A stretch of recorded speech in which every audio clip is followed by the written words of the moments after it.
regardez. Alors là, il y a une hausse, c'est l'endroit où elles mettent le miel. Et ici, c'est l'endroit où il y a tous les œufs. Ça, c'est le corps de ruche, ça s'appelle, et ça, c'est une hausse. Et donc, on peut ouvrir, voilà.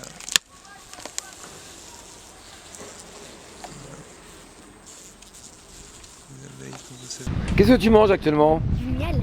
Oui, mais c'est quoi? C'est des alvéoles? Oui. Ça se mange alors? Oui, on peut dire. Qu'est-ce qu'il y a dedans? Il y a du miel. Il y a du miel? Il faut cracher la cire par contre. Faut cracher la cire, donc c'est du miel et de la cire. Et c'est bon? Le miel, oui, mais pas la cire. Donc mais le miel de Jean-François, il est bon alors? Oui, Qu'est-ce que t'en penses? c'est bien. Il est très bon. Il est très bon? Mais tu vas être malade à manger tout ça? Non. Tu crois? Ouais. Donc dans une ruche, les abeilles ont construit en fait des brèches et il y a des alvéoles, c'est tous les petits trous et les abeilles ont rempli donc les alvéoles de miel. Une fois que le miel est mature, c'est-à-dire qu'il peut se conserver dans la ruche, les abeilles l'operculent, c'est-à-dire mettent une petite pellicule de cire pour boucher le trou et le miel se conserve indéfiniment pratiquement dans une ruche. Et celle-ci, donc vous les avez retirées pour quelle raison?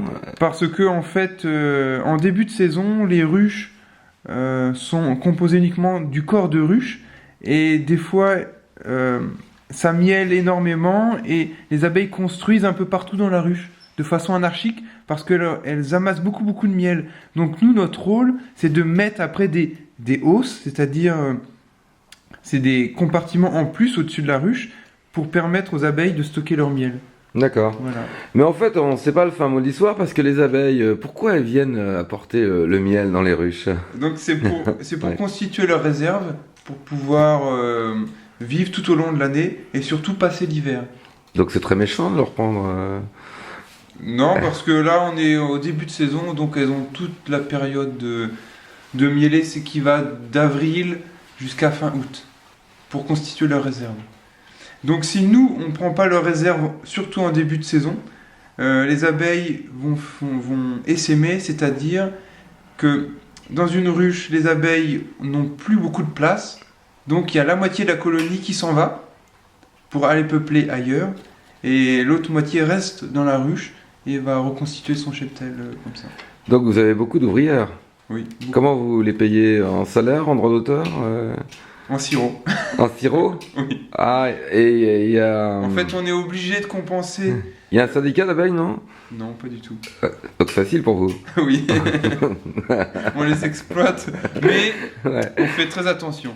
On leur fait très attention. Et Jean-François, c'est quoi toutes ces petites cagettes là? Donc ça s'appelle des cadrons. C'est des petits cadres. Ouais. Et c'est pour faire un élevage de rennes. D'accord. Donc, et donc c'est pour remplir des nucléi. Oui. Les nucléi, c'est des toutes petites ruches.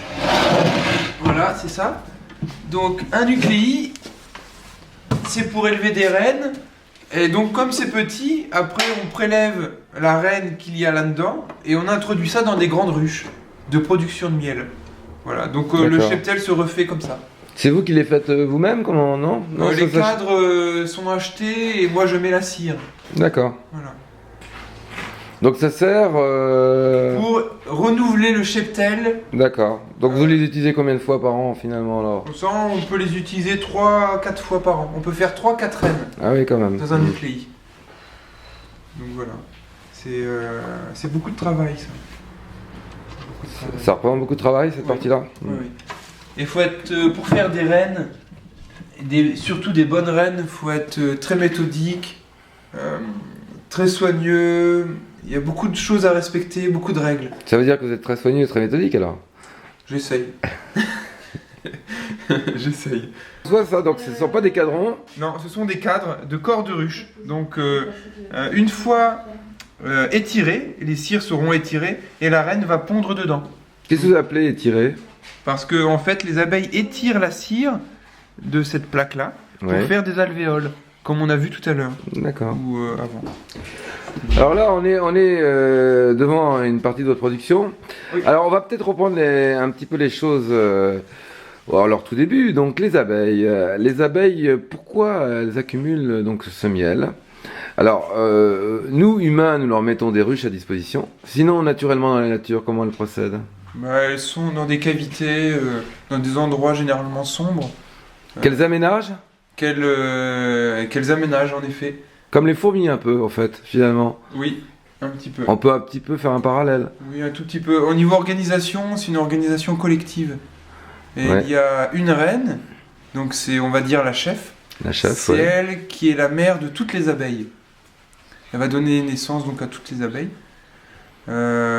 Donc il y a dans une ruche donc la reine, les abeilles butineuses et les mâles qu'on appelle faux bourdons.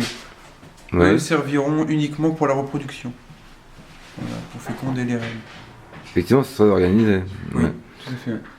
Donc, en fait, que ce soit aménagé par l'homme ou naturellement, donc elles se font des réserves. Hein, Oui. on est bien d'accord. Donc, le but pour les abeilles, c'est de faire des réserves.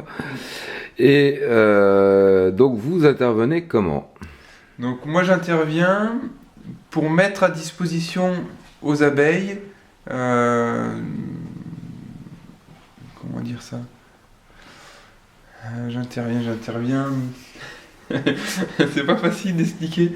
J'essaye de mettre en place un outil pour qu'elles travaillent au mieux en fait pour moi.